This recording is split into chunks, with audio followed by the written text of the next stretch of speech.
জলাবদ্ধতা ও সরকারি জমি দখলমুক্তির দাবিতে কাটলিছড়ায় সরেজমিন পরিদর্শনে বিধায়ক ড মিলন দাস। কাটলিছড়া এলাকায় দীর্ঘদিনের জলাবদ্ধতা সমস্যা এবং নালার সরকারি জমি দখলমুক্ত করার দাবিতে স্থানীয় বাসিন্দাদের অভিযোগের পরিপ্রেক্ষিতে আজ সরেজমিন পরিদর্শনে আসেন বিধায়ক ড মিলন দাস। প্রথমে তিনি কাটলিছড়া খণ্ড উন্নয়ন কার্যালয়ে সংশ্লিষ্ট আধিকারিকদের সঙ্গে এক গুরুত্বপূর্ণ বৈঠকে মিলিত হন।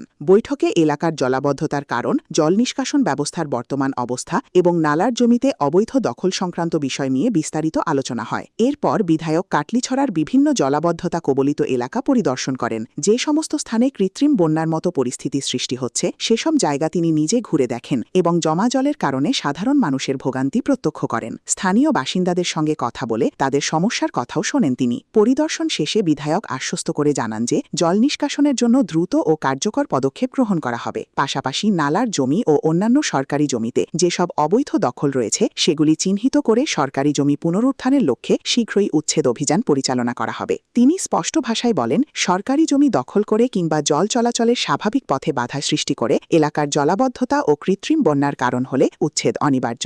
এ ধরনের কর্মকাণ্ডের বিরুদ্ধে কঠোর প্রশাসনিক ব্যবস্থা গ্রহণ করা হবে। কাটলিছড়া থেকে মৃন্ময় শর্মার প্রতিবেদন। আজ কাটলিছড়ায় আপনি জলাবদ্ধতার জায়গাগুলো পরিদর্শন করলেন, তো মানে কি আশ্বাস দেবেন জনতাদের? অনেক দিন থেকে কাটলিছড়ায় জমা জলের সমস্যা ছিল এবং আজও আছে বিদ্যমান।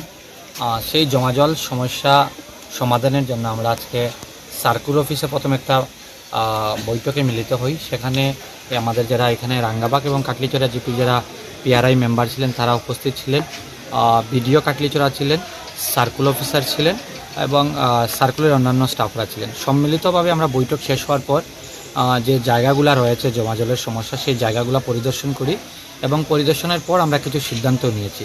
আমার যেটা ব্যক্তিগতভাবে অনুভব হয়েছে যে কাটলিছড়া বাজারের বা বাজার সংলগ্ন যেসব এলাকা রয়েছে জমা জলের, সেই জমা জলের সমস্যায় দুটা মূল সমস্যা রয়েছে। এটা পিডাব্লিউডি অনেক আগে এই ড্রেনগুলো বানিয়েছিল।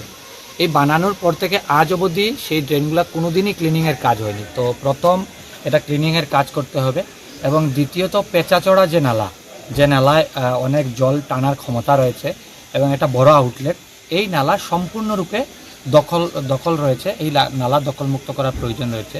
ঠিক সেইভাবে আমাদের হসপিটালের একদম পিছন দিকে যদি দেখি, ওইদিকে সরসপুর যে নালা, সেই বিশাল যে নালা আগের দিনের ছিল সেই নালাটাও আজকের দিনে অনেকটা দখল এবং নালাটা আকারে অনেকটা কমে গেছে।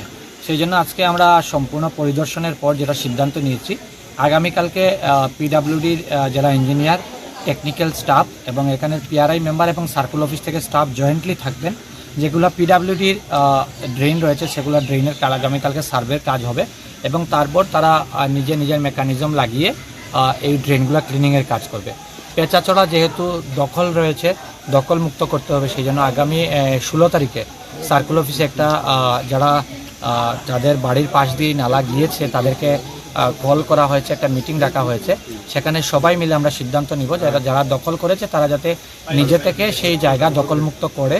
তাহলে আমাদের সরকারিভাবে যে ব্যবস্থা রয়েছে আমরা 15 দিনের জন্য নোটিশ সার্ভ করব এবং 15 দিনের মাথায় যদি তারা নিজের থেকে দখলমুক্ত না করে তাহলে আমরা এনফোর্স করব, ফোর্স লাগিয়ে আমরা ক্লিনিং নালা মানে পেঁচাচড়া নালা ক্লিনিংয়ের কাজ করব। কারণ এই নালা যত সময় পর্যন্ত ক্লিনিং হবে না, দখলমুক্ত হবে না, তত সময় পর্যন্ত আমাদের কাটলিছড়া যে জমা জলের সমস্যা রয়েছে, বিশেষ সমস্যা, এটা থাকবে।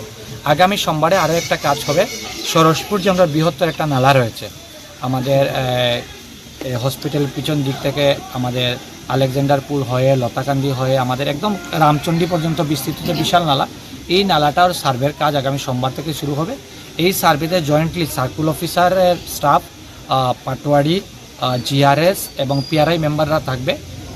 আমার মনে হচ্ছে মিনিমাম 1 উইক সার্ভের জন্য দরকার আছে। সার্ভে শেষ হওয়ার পর আমরা একটা প্রজেক্ট তৈরি করব যাতে এই সম্পূর্ণ নালা আমরা যাতে ক্লিন করতে পারি এবং এই সম্পূর্ণ নালা যদি আমরা ক্লিন করতে পারি তাহলে পেঁচাচড়া একটা বড় আউটলেট হয়ে যাবে এবং সরসপুর নালাটা একটা বড় আউটলেট হয়ে যাবে।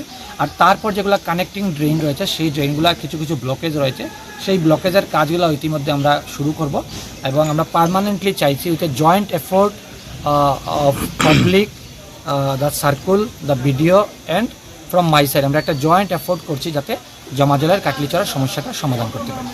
ধন্যবাদ।